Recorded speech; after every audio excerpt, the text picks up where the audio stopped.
नमस्कार दोस्तों, मैं हूँ राजेश। आज मैं आपके सामने उपलब्ध हूँ अधिगम सीखने के सिद्धांत को लेकर।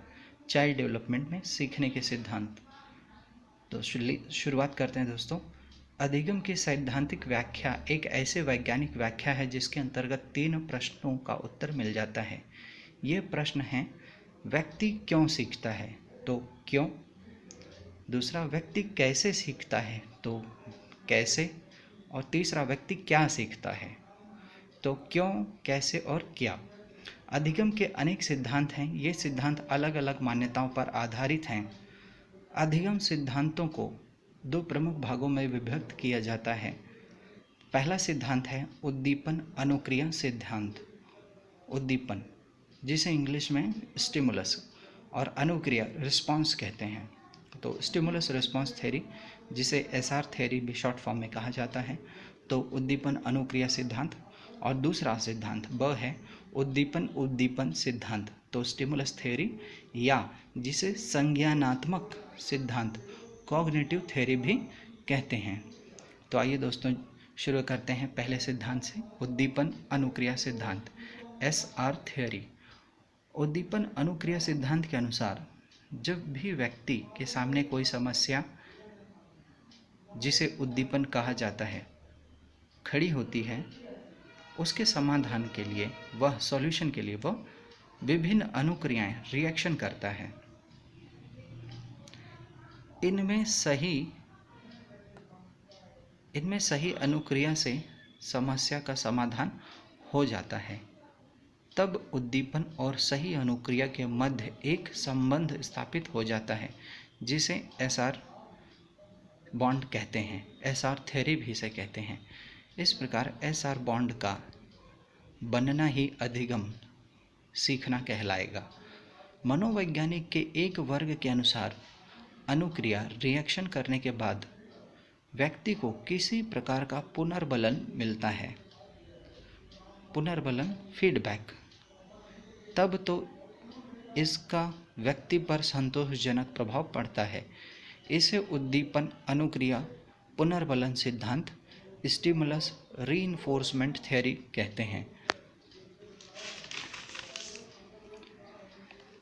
इस वर्ग के मनोवैज्ञानिकों में थॉर्नडाइक, स्किनर, पावलोव, हल तथा मिलर आदि आते हैं। इसके अतिरिक्त कुछ मनोवैज्ञानिक ऐसे हैं जो इस मत से सहमत नहीं हैं। उनके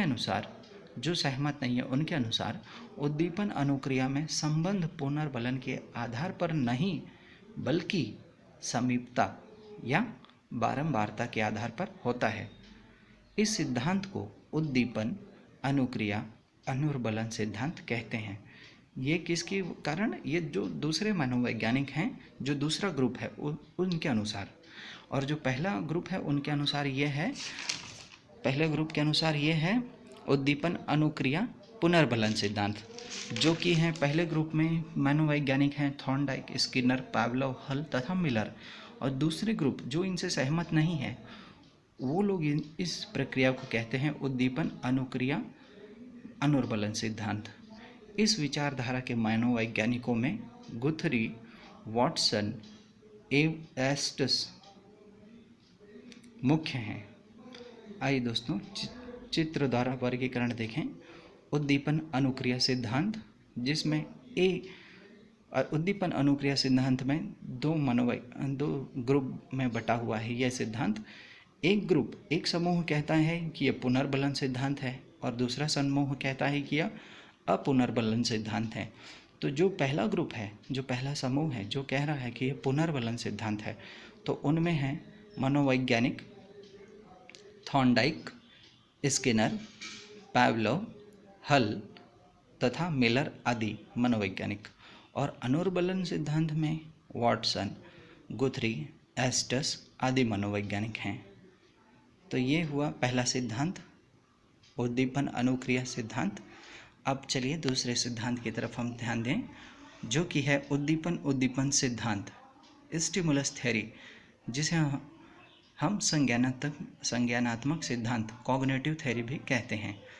उद्दीपन सिद्धांत, जिसे संज्ञानात्मक सिद्धांत भी कहते हैं, एक प्रकार से उद्दीपन अनुक्रिया सिद्धांत से विरोध में जन्मा है। ये उसके अपोजिट में है, एसआर सिद्धांत के अपोजिट में जन्मा हुआ है यह सिद्धांत। इस सिद्धांत के अनुसार किसी भी सीखने की परिस्थिति में कई समस्याएं या उद्दीपन स्टिमुलाई होते हैं। सीखने वाले व्यक्ति को उन विभिन्न उद्दीपनों का अर्थ एवं उनके आपसी संबंधों को समझना होता है। जैसे ही व्यक्ति उन विभिन्न उद्दीपनों का अर्थ एवं उनके आपसी संबंधों को समझ लेता है, उनके मानस पर उद्दीपन परिस्थिति का एक संज्ञानात्मक मानचित्र कॉग्निटिव मैप चित्रित हो जाता है। इसे सीखने की संज्ञा दी जाती है। मनोवैज्ञानिक जिनका नाम वर्दयिमर तथा कोहलर तथा कोफ्का और टॉलमैन इसी वर्ग के अंतर्गत आते हैं। इनकी विचारधारा को क्लासिकी संज्ञानात्मक सिद्धांत कहा जाता है। इसी परंपरा के असुबेल, ब्रूनर, बेंडूरा, नॉर्मैन तथा बिंद्रा आदि विचारों या सिद्धांतों को, इनके सिद्धांतों को आधुनिक संज्ञानात्मक सिद्धांत कहते हैं। आइए दोस्तों वर्गीकरण चार्ट के अनुसार देखें। उद्दीपन सिद्धांत का वर्गीकरण। उद्दीपन सिद्धांत संज्ञानात्मक सिद्धांत जिसे कहते हैं, दोनों कहा जाता है, उद्दीपन सिद्धांत या संज्ञानात्मक सिद्धांत। ये दो भागों में बटा हुआ है। पहला ग्रुप है क्लासिक की और दूसरा ग्रुप है आधुनिक मॉडर्न। तो क्लासिक की संज्ञानात्मक सिद्धांत, इनमें मनोवैज्ञानिक आते हैं इस सिद्धांत के अंतर्गत, जिनका नाम है वर्दयिमर, कोहलर, कोफ्का, पियाजे, टॉलमैन आदि। और आधुनिक संज्ञानात्मक सिद्धांत के अंतर्गत आने वाले मनोवैज्ञानिक हैं Ausubel, Bruner, Bandura, Bolles, Norman, Bindra आदि। तो दोस्तों यहाँ आज हमने सीखा सिद्धांत के बारे में, जिसमें उद्दीपन सिद्धांत, उद्दीपन अनुक्रिया सिद्धांत, अधिगम के सिद्धांत के बारे में हमने सीखा। तो दोस्तों मेरा वीडियो आपको कैसा लगा? आपको कुछ मेरे वीडियो से कुछ हेल्प या कोई सपोर्ट मिला हो तो प्लीज़ लाइक कीजिए, कमेंट कीजिए, सब्सक्राइब कीजिए मेरे चैनल को। मैं ऐसे ही वीडियो आपके लिए लाता रहूँगा। तब तक के लिए दोस्तों नमस्कार।